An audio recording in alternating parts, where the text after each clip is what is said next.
வணக்கம். நான் ஆசிரியர் பி. அம்பிகை பாகன் உங்களுடன் பேசுகின்றேன்.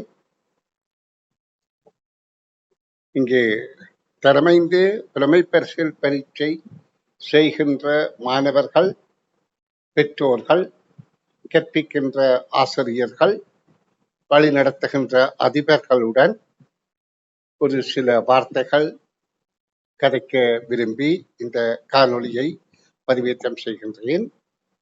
தரமைந்து புலமைப்பரிசில் பரீட்சை மிகுந்த போட்டி பரீட்சையாகவும், அதாவது வினாத்தாள் ஒன்று அதில் கடின போக்கு உடையதாக இருப்பதையும் எல்லோரும் அறிந்திருக்கின்றோம். நீண்ட காலம் தரமைந்து புலமைப்பரிசில் பரீட்சைக்கு பயிற்சித்தாள்கள் தயாரிப்பது, பரீட்சை தாள்கள் தயாரிப்பது, மாணவர்களை வழிநடத்திய அனுபவங்களை அடிப்படையாக கொண்டு நான் இந்த வினாத்தாள் ஒன்றை மிக இலகுவாக மாணவர்கள் செய்து முடிக்கக்கூடிய ஒரு சாத்திய வழியாக அவர்களுக்கு என்னுடைய சூம் வகுப்புகளை நடத்தி கொண்டிருக்கின்றேன். அந்த சூம் வகுப்பில் கற்பிப்பவை எல்லாம் காணொளிகளாக நான் என்னுடைய யூடியூப் சேனலில் பதிவேற்றம் செய்து வருகின்றேன். அதனூடாக அவர்கள் பயனடைய வேண்டும் என்பது என்னுடைய நோக்கம். இப்பொழுது நான் கடந்த காலங்கள் போன்று, அதாவது ஒரு 10 வருடங்களுக்கு முன்பு பாடசாலைகளுக்கு மாதிரி பரீட்சை தாள்கள் செய்து அனுப்புவது பழக்கம். ஆனால் இடையிலே அந்த தபால் கட்டணங்கள் அதிகரித்த பின்பு அதை நிறுத்தி இருந்தேன். ஆனால் இப்பொழுது தபால் கட்டணம் அதிகரித்திருந்தாலும் மற்ற கட்டணங்களும், அதாவது காகிதாதிகளின் விலைகளும் உயர்ந்திருக்கின்றபடியால் இப்போ ஓரளவுக்கு அதை நான் மீண்டும் செய்யலாம் என்ற உத்தேசத்தில் இப்பொழுது பாடசாலைகளுக்கு மாத்திரம் பரீட்சை தாள்கள் தயாரித்து, வினாத்தாள் ஒன்றுக்கு மாத்திரம் தயாரித்து வழங்கும் முயற்சியில் இந்த வருடம் 2025 தரமைந்து புலமைப்பரிசில் பரீட்சை செய்கின்ற மாணவர்களுக்கு 5 பரீட்சை தாள்கள், 5 மாதிரி பரீட்சை தாள்கள், அதாவது A4 8 பக்கங்களை கொண்டதாக 40 பக்கங்களை கொண்ட பயிற்சித்தாள்கள் ஒவ்வொரு செட்டாக தனித்தனியாக பரீட்சை வைக்கக்கூடிய மாதிரி தயாரித்து என்னால முடிந்த அளவில் உற்பத்தி விலைக்கு கிட்ட அறிமுக விலையாக 150 ரூபாவுக்கு விநியோகிக்க உத்தேசித்துத்தான் இந்த காணொலியை பதிவேற்றம் செய்கின்றேன். ஏனென்றால் எங்கள் தமிழ் மொழி மூல பரீட்சை செய்கின்ற மாணவர்கள் ஏதோ நாங்கள் பெற்ற அனுபவத்தை அவர்கள் பயனடைவதற்கு ஒரு வழிகாட்டியாக இருக்க வேண்டும் என்ற நோக்கில்தான் இச்சேவையை தொடர்ந்திருக்கிறேன். அப்ப இதுல கட்டணம் 150 ஒரு மாணவத்தை ஒரு பரீட்சைக்கு அளவிடுகிற போது 10 மாணவர்களுக்கு குறைந்த மாணவர்கள் உள்ள பாடசாலைகளுக்கு இந்த பயிற்சித்தாளை அனுப்புவது சாத்தியமில்லை. ஏனென்றால் இங்க சுண்டங்காய் காப்பணம், சுபகூதி முக்காப்பணம் என்று முத்திரை செலவு கூடுதலாகிவிடும்.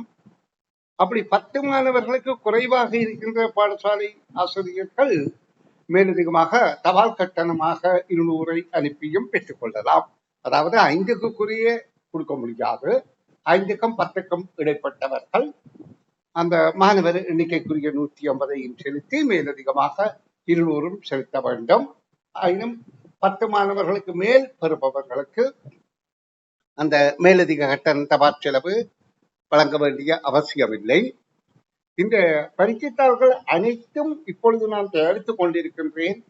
நிச்சயமாக அந்த பரீட்சைத்தாளை பற்றியும் ஓரிரு வார்த்தைகள் நான் சொல்ல வேண்டும். ஏனென்றால் கடந்த கால 95ஆம் ஆண்டிலிருந்து அரச பரீட்சைத்தாள்களோடையே, அதாவது அந்த பரீட்சைத்தாள்கள் கேள்விகளை வாசிப்பதும் அதை புனைவதும், அதை எவ்வாறு திருப்பி அதை விட கடினமான கேள்விகள் கேட்க முடியும் அந்த 14 தலைப்பிலே என்று ஆய்வு செய்கின்ற அடிப்படையில இந்த முறை தொடர்ச்சியாக அப்படித்தான் நாங்கள் பரீட்சைத்தாள்களை தயாரித்துக் கொண்டிருப்போம், மாதிரி பரீட்சைத்தாள்களை. இந்த இப்ப செய்கிற 5 பரீட்சைத்தாள் மாத்திரமல்ல, இனி செய்ய போறதும் அந்த வகையில உயரிய நிலையில ஓரளவு பரீட்சையை எதிர்கொள்ளக்கூடிய, அதாவது எதிர்பார்க்கக்கூடிய, எதிர்கொள்ளக்கூடிய, செய்யக்கூடிய பரீட்சைத்தாளாக இருக்கும். இலகுவான பரீட்சைத்தாள் என கருதிவிட வேண்டாம். இலகுவான பரீட்சைத்தாளை செய்தால் மாணவர் அரச பரீட்சையை எதிர்கொள்வது கடினம் என்பதுதான் என்னுடைய கருத்து. அப்ப என்னுடைய பரீட்சைத்தாள் ஓரளவு கடின போக்கு உடையதாகத்தான் இருக்கும். அது மாணவர்களுக்கு அது ஒரு உளச்சோர்வை உண்டு பண்ணாம அந்த பரீட்சைகளை வைப்பதும், வைத்த பின்பு அவர்களுக்கு அதுக்கான விடைகாண் விளக்கங்கள் வழங்கி அவர்களை உற்சாகப்படுத்த வேண்டியதும் அதை கற்பிக்கின்ற ஆசிரியர்களின் பொறுப்பாகும். ஏனென்றால் உண்மையிலேயே உள்ளபடி உரைக்க விரும்புகிறேன். இப்ப இந்த பரீட்சைத்தாள் 30/5/2025 முடிவு தேதியாக நிர்ணயித்து, ஏனென்றால் இந்த பரீட்சைத்தாள் பாடசாலைகளுக்கு மாத்திரம்தான் விநியோகிக்க போறேன், மேலையும் பாடசாலைகளுக்கு மாத்திரம் என அச்சிடப்படுகின்றது. அப்ப அச்சிடுகின்ற அத்தனை பிரதிகளும் விநியோகித்தால்தான் எனக்கு அது ஒரு அதாவது பாரம் இல்லாமல் இருக்கும். அதாவது செலவிடுகின்ற பணத்தை அப்படியே எடுத்துவிட்டால் ஓகே என்றது. அப்ப அந்த விண்ணப்ப முடிவு தேதிக்கு பிறகு இந்த காரணம் கொண்டும் நான் விண்ணப்பத்தை ஏற்றுக்கொள்ள முடியாது, அந்த எண்ணிக்கையை அதிகரிக்கவும் முடியாது. அப்ப பாடசாலைகளுக்கு பரீட்சை செய்வதற்கான தினமாக 6, 13, 20, 27, 4 ஜூலை 4 நிர்ணயித்து அதற்குரிய விண்ணப்ப படிவம் இங்கே தந்திருக்கின்றேன். பாடசாலை பெயர், பாடசாலை முகவரி, வாட்ஸ்அப் அவற்றை ஆங்கிலத்திலையும் வாட்ஸ்அப் இலக்கத்தையும், மாணவர் எண்ணிக்கை இலக்கங்களையும் பேங்க் டீட்டெயில்ஸ் இங்கே கீழே தந்திருக்கிறேன். அதே நேரம் இந்த வங்கியிலே ஒரு வங்கி மட்டும்தான் போடுவதற்கு நான் அனுமதிக்கின்றேன். காரணம் பீப்புள்ஸ் பேங்க் மட்டும், அது எல்லாருக்கும் வசதியாக இருக்கும். அப்ப விண்ணப்ப முடிவு திகதியை அதாவது நீடிக்க மாட்டேன். இந்த பணத்தை போட்டு எத்தனை மாணவர்களுக்கு தேவையோ இதை படமாக பிடித்து அப்படியே வாட்ஸ்அப் ஊடாக மாத்திரம் தயவு செய்து தொடர்பு கொள்ளுங்கள். வாட்ஸ்அப் ஊடாக நீங்க இங்கே அனுப்பினால், ஏனென்றால் தொலைபேசியில உரையாடுவது எனக்கு கொஞ்சம் சிரமமாக இருக்கலாம். அப்ப வாட்ஸ்அப் என்றால் அதற்கு உடனுக்குடன் நான் தகவல் தரக்கூடியதாக இருக்கும். அப்ப இந்த வாட்ஸ்அப் இலக்கம் இங்கே அட்ரஸ் தந்திருக்கிறேன். என்னுடைய அந்த அட்ரஸுக்கு உங்களுடைய விண்ணப்பத்தை அனுப்பி உங்களுக்கு தேவையான பரீட்சைத்தாள்களின் எண்ணிக்கையை நிச்சயப்படுத்திக் கொள்ளுங்கள். எக்காரணம் கொண்டும் கேட்கப்படுகின்ற பரீட்சைத்தாளை விட 1 தாளும் கூடுதலாக அடிப்பதற்கு இல்லை. அது மட்டுமல்லாமல் இந்த பரீட்சைத்தாள் எக்காரணம் கொண்டும் தனிப்பட்ட மாணவர்களுக்கு, என்னிட படிக்கிற மாணவர்களுக்கு கூடி விநியோகிக்க முடியாது. காரணம் என்னன்னா, இது பாடசாலைகளுக்கு மாத்திரம்தான். அவர்களும் இதை செய்ய விரும்பினால் அவர்களுடைய பாடசாலை ஊடாக அங்கு ஆசிரியர்கள் அதிபர்களுக்கு நிலைமையை கூறி இந்த பரீட்சைத்தாளை பற்றி செய்து கொள்ள வேண்டும். காரணம் என்னென்றால், மிக குறைந்த அறிமுக விலையாக ஒரு மாணவருக்கு 150 தான் அறவிட்டு 5 பரீட்சைத்தாள்கள். ஒவ்வொரு பரீட்சைத்தாளும் வினாத்தாள் 1 மாத்திரம் என்பதை கவனத்தில் கொள்ளுங்கோ. அந்த ஒரு தாள்ல 8 A4 பக்கங்கள் இருக்கும். அப்ப 5 40 பக்கங்கள் கொண்ட மொத்தம் 5 பரீட்சைத்தாள்கள். ஆகவே இந்த தாளை நான் மீள அடிப்பதோ, அதாவது பாடசாலைகளுக்கு அளிக்கப்படுறதை திரும்ப மற்றவர்களுக்கு விநியோகிப்பதோ சரிவராது, முடியாத காரணம். ஆயினும் நான் அடுத்த வருடங்களே அதை புத்தகத்தோடு இணைத்துக் கொள்வதற்கு எனக்கு அனுமதி இருக்கின்றது என்பதையும் புரிந்து கொள்ளுங்கள். நன்றி. உங்கள் எதிர்பார்ப்புகளை சந்திப்போம்.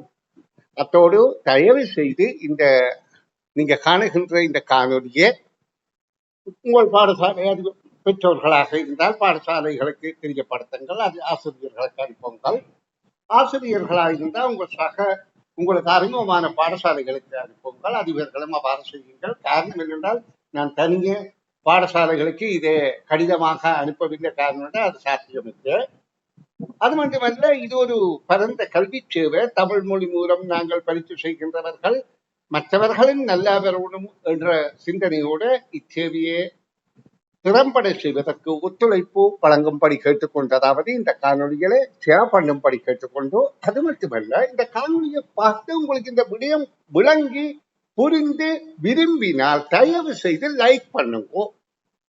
என்னதுக்கு இப்படி கேட்கணும் என்றால், எத்தனை பேர் லைக் பண்றீங்களோ அத்தனை பேருக்கேற்ப அது கன பேருக்கு காண்பிக்கப்படும். நீங்கள் உங்கள் கடமைப்பாட்டை சும்மா பார்த்துவிட்டு விடியம் விளங்கிவிட்டு நல்ல காரியம் செய்கிறார் என்று நினைப்பதோடு மட்டும் இருந்து விடாமல் இதுல லைக் என்று கைவிரலை மேல காட்டுறதை அமர்த்தி இதற்கு ஆதரவு வழங்க வேண்டும் என்று நான் மிகுந்த பிரியாசோடு கேட்டுக்கொள்கின்றேன். நன்றி.